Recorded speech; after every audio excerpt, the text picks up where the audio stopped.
Selamat siang Bapak Ibu, saya kasih gambaran sederhana saja kenapa SIP itu hadir, lalu kemudian kita kembangkan semaksimal mungkin karena kita tahu betul ada sebuah market yang sangat potensial. Jadi market share-nya itu transaksi dalam periode bulannya itu masih ratusan miliar Bapak Ibu, dan itu terbukti secara histori data seluruh perbankan yang menggunakan M-Banking Bapak Ibu. Dia yang tadinya hanya berfungsi untuk terima dan transfer uang, mereka sudah mengambil market ini, yaitu jualan pulsa, PPOB, pembiayaan, dan lain-lain, bahkan voucher game di dalamnya. Seluruh perbankan, Bapak Ibu.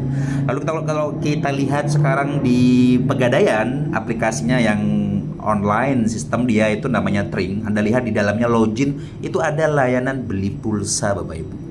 Bahkan di kasus terakhir ada sebuah perusahaan e-commerce yang cukup besar di Indonesia namanya Mitra Bukalapak yang kemudian e-commerce-nya bangkrut, pindah fokus pada jualan pulsa Bapak Ibu, namanya Mitra Lapak.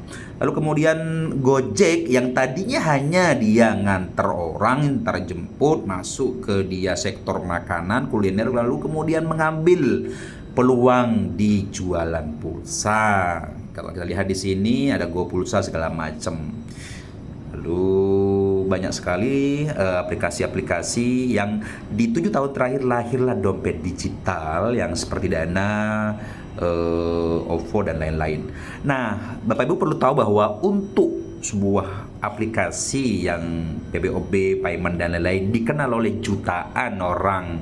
Lalu di dalamnya ada sekian persen dari user itu melakukan daily aktivitas Bapak Ibu, yang transaksional sifatnya itu butuh biaya iklan ratusan miliar. Karena kita tidak cukup uang menuju ke sana, kita bangun SIP ini by komunitas. Tujuannya apa Bapak Ibu? Tujuannya untuk SIP ini dikenal oleh masyarakat Indonesia dengan cepat. Lalu kita bicara potensi. Kalau Anda tahu perbankan itu, Anda kalau pengguna bank ya, suka tidak suka setiap bulan Anda kena admin fee 20.000. Jika bulan ini tidak ada saldonya, bulan depan akan dirapel. Ada kurang lebih 64 juta pengguna BCA di Indonesia. Dan dia kena cas admin fee bulanan Bapak Ibu 20.000. Bayangkan berapa ratus miliar yang didapat oleh perbankan. Makanya bank itu survive. Lalu kalau Anda lihat beberapa aplikasi seperti Muslim Pro di Indonesia, itu ada orang Malaysia punya, dia penggunanya kurang lebih 100 juta plus dan membershipnya kurang lebih sekitar 16.000 per tahun, ya kalikan jumlah user yang berlangganan. SIP ke sana arahnya. Kalau kita hitung simulasi terkecilnya saja, jika SIP di dalam 2 tahun terakhir ini digunakan oleh 10 juta user, 1 juta berlangganan tiap bulan kali 20.000, maka perusahaan punya income dari 20M Bapak Ibu. Itulah salah satu sumber income yang akan di-share pada Anda dalam bentuk sharing profit.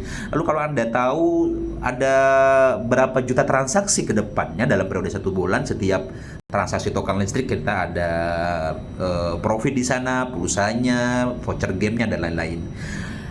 Jadi saya pikir logika-logika seperti ini kemudian Anda harus paham dan menjadikan alasan kenapa SIP ini harus Anda kembangkan semaksimal mungkin Bapak Ibu.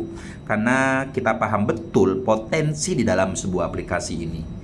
Dan selamat datang bagi Anda yang sudah bergabung di SIP, dan sampai jumpa di acara grand launching di di akhir Januari di Yogyakarta. Pastikan Anda memposisikan diri sebagai peringkat terbaiknya Bapak Ibu, dan terima kasih.